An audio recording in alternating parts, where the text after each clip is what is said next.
अस्सलाम वालेकुम व्यूवर्स, मैं अदनान खान एसआरएम एमुनिशन की तरफ से आपसे मुखातिब हूँ।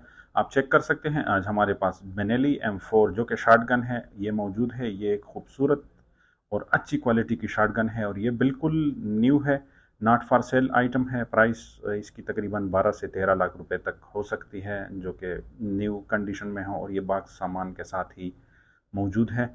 आप इस वीडियो में चेक कर सकते हैं। शॉटगन वैसे भी इटालियन ब्रांड की बहुत ही ज़बरदस्त होती है, मगर बेनेली M4 एक स्पेशल शॉटगन है और तकरीबन जितने भी लाइन इन्फोर्समेंट इदारे हैं और वो शॉटगन यूज़ करते हैं, उनकी फ़र्स्ट प्रायोरिटी जो होती है वो बेनेली M4 शॉटगन ही उनकी फ़र्स्ट प्रायोरिटी होती है। ये gas operated semi automatic shotgun है। 7+1 इसकी कैपेसिटी होती है। साइट वगैरह इसकी एडजस्ट हो सकती है। बैरल लेंथ 18.5 इंच तक इसकी हो सकती है।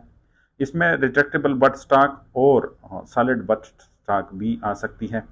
इस पे आप हर किस्म की एक्सेसरी वगैरह जो होती है वो इंस्टॉल कर सकते हैं और ये गैस ऑपरेटेड होती है। बोल्ट इसका स्मूथ और बहुत ही कम रिकॉयल, यानी कि इसका रिकॉयल बहुत ही ज़्यादा कंट्रोल होता है।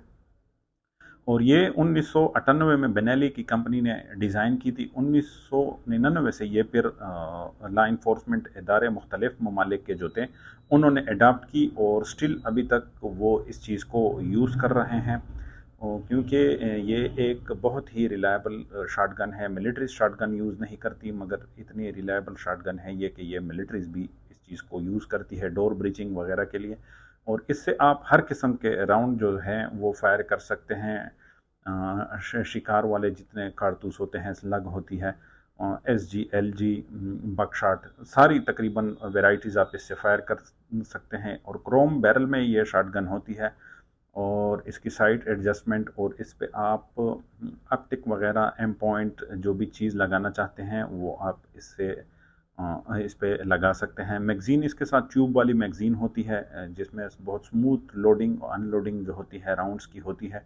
क्योंकि अक्सर शॉटगन में फिर लोडिंग अनलोडिंग थोड़ी डिफ़िकल्ट होती है, मगर ये चीज़ बहुत ही ज़बरदस्त है और बहुत आसानी से लोड और अनलोड भी हो सकती है। इसका यूजेज बहुत ही सिंपल है। ओनली आप इसको सिर्फ लोड करें, बकाया टू रेडी टू फायर ये शॉटगन होती है। ख्याल इसमें यह रखना होता है कि आपने फायरिंग के दौरान इसको थोड़ा मजबूती से पकड़ना होता है या फिर शोल्डर के साथ टच करना होता है। ओके जी।